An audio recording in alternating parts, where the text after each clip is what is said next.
Good morning, St. Francis. It is Tuesday, February the 2nd, 2021. It is the Feast of the Presentation of the Lord. It is actually the 40th day after Christmas, and in the Middle Ages, this would be the official ending of the Christmas season.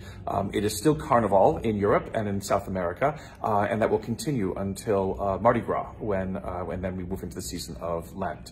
But today was, for many centuries, the official conclusion of the celebration of the Christmas season.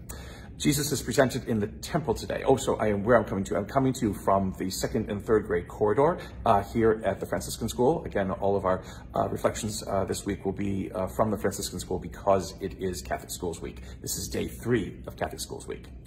Presentation of Jesus happens in Luke's Gospel. It happens in accordance with the law, that the firstborn child needed to be offered to the Lord as a thanks offering, as well as a dedication offering, that hopefully the child would grow to become something among the people of Israel, as Jesus kind of does. And so Mary and Joseph present him at the temple. It is not his circumcision. That would have happened right after he was born, and that was, again, sometimes celebrated on January the 1st, before we moved to celebrating Mary, the Mother of God. So this is just presenting Jesus at a temple.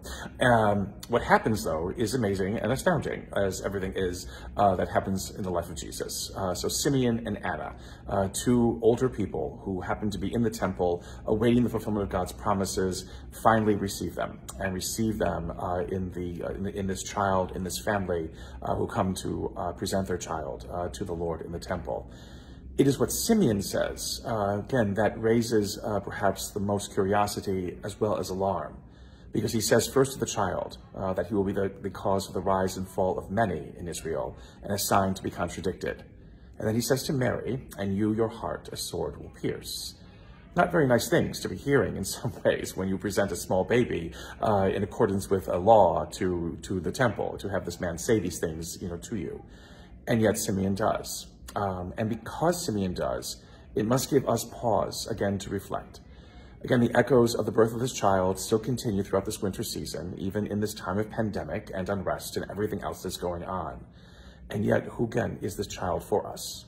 This sign of the rise and fall of many, this sign that is constantly contradicted.